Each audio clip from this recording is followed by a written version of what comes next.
Hits TV. Oh yeah.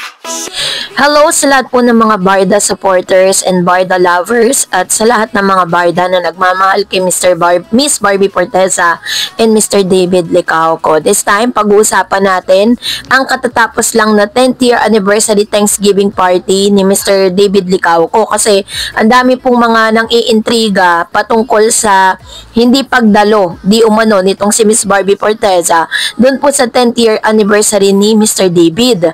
So, but before that, if you haven't subscribed yet to my YouTube channel, please don't forget to like, share, and subscribe at hit mo na rin ang notification bell for more showbiz updates. Bago tayo, of course, magpatuloy sa ating updates for today's video, ay nais ko pong pasalamatan kayo for always watching and trusting this channel.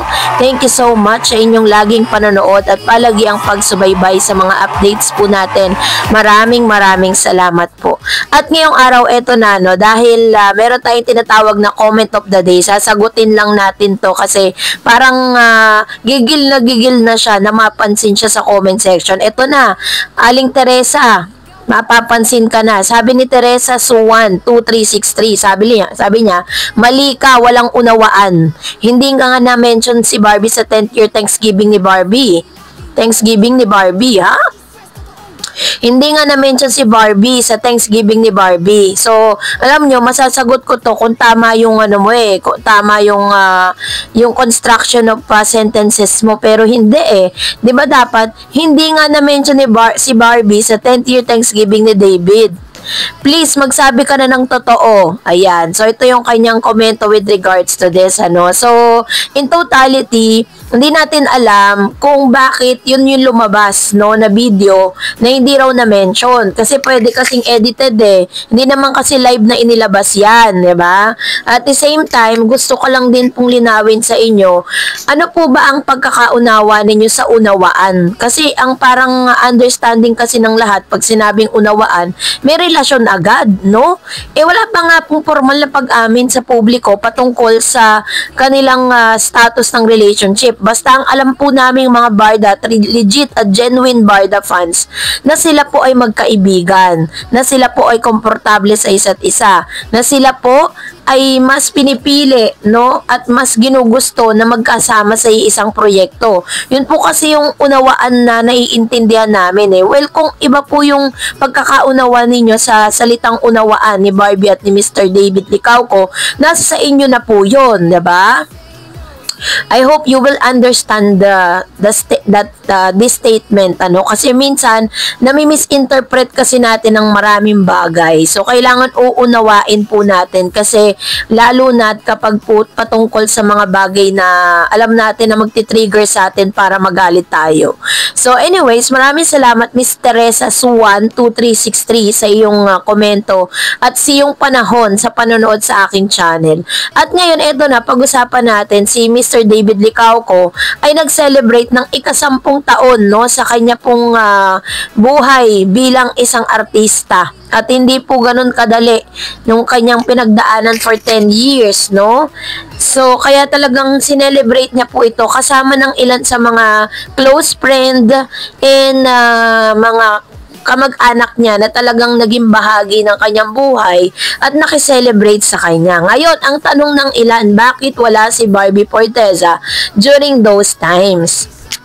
So, yun po yung tanong ng marami. Hindi ba siya invited? Number one, napaka-imposible na hindi po imbitado si Miss Barbie Forteza. Kasi number one is sa almost 10 years sa industriya ni Mr. David Licauco, si Miss Barbie po ang kasama niya, no? Si Barbie po ang naging kaagapay niya at si Barbie din ang isa sa mga nakatulong sa kanya para talagang mabigyan siya ng malaking break.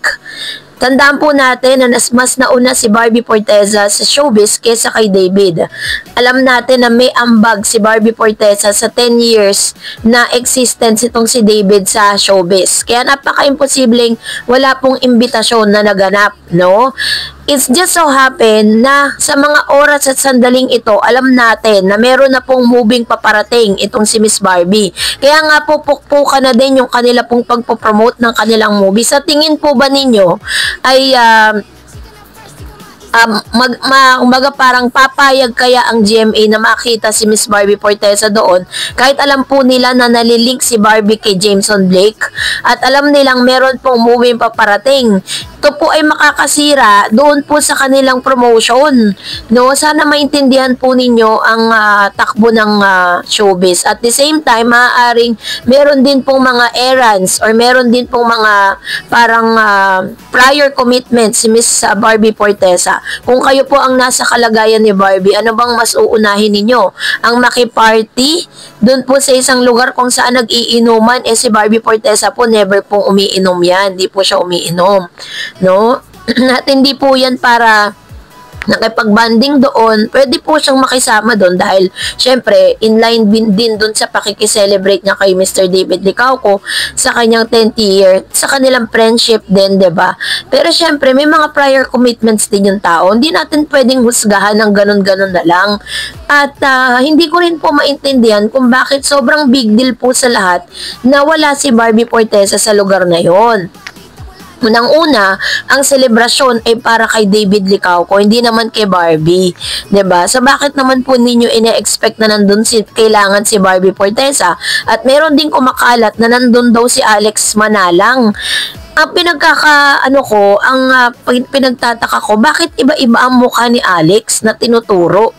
So which means na talagang nanguhula na lang talaga kung anong talagang totoong pagkatao itsura ni Miss Alex Manalang. Hindi nga natin alam kung Manalang ba talaga ang apelido ni Alex, Alexandra Manalang, na talagang sinasabing girlfriend di umano ni Mr. David Licauco, 'di ba? At the same time, ano rin naman kaya ang masama kung totoo ngang nandun si Alexandra Manalang? Wala din namang masama, 'di ba? Dahil kaibigan or maaaring kaibigan ni Mr. David Licauco 'yan, 'di ba? Hindi natin pwedeng husgahan ng lahat ng bagay, not unless na talagang si David at si Barbie Fortesa na talaga ang magsabi sa publiko na hindi sila in good terms, na talagang buwag na talaga sila. Kasi hindi ako naniniwalang binubuwag sila dahil marami pa po silang mga endorsement na ilalabas.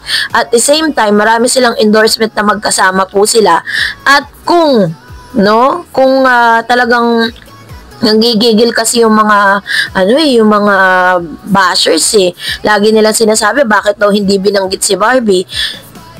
Paano kung nabanggit naman si Barbie at edited na lang yung mga videos na inilabas? 'Di ba? Pwede pong ganun kasi napaka-imposibleng hindi banggitin ni David Licauco si Barbie Fortesa for almost 10 years niya sa showbiz. Napaka-imposible po nun. So, yun po yung aking point of view with regards to this. So, ang akin lang po is wag po natin masyadong siraan ang barda. Wag po natin tanggalin yung tiwala natin sa kanila. Pero never expect too much from them. No? Kasi parang ang gusto kasi agad ng mga bashers kapag sinawag na barda, kailangan magkarelasyon agad Kailangan sweet agad sa isa't isa. Kailangan talagang nagmamahalan. Tanggalin na po natin yung ganong kultura. Nandiyan po sila sa showbiz dahil stress reliever sila ng lahat ng mga senior fans ng barda. Stress reliever po sila ng ilang mga fans ng ni Barbie at ni David Licauco. So wag natin masyadong magpaka-stress sa mga bagay na hindi naman natin kontrolado, 'di ba? Kasi at the end of the day, kahit anong gusto po natin, kahit gusto natin sila na yung magpakasal, kahit gusto natin as maging sila na, pero ang desisyon ay manggagaling pa rin mismo kay Barbie at kay Mr. David Licauco. Yun po yung aking point of view with regards to that. Kaya parang unfair naman na parang ibabash niyo si David Licauco without yung investigations, 'di ba? Ganon din naman si Barbie Fortesa. Hindi mo naman pwedeng husgahan ng ganon-ganon na lang nang hindi man lang iniimbestigahan or wala man lang mailabas na konkretong resibo. Kasi that's really unfair. So, kayo po, anong inyong saloobin patungkol dito? Comment down below. That's it for today. For more videos and updates, please don't forget to like and subscribe, and please don't forget to follow my Facebook page, Dar Eds TV. God bless everyone.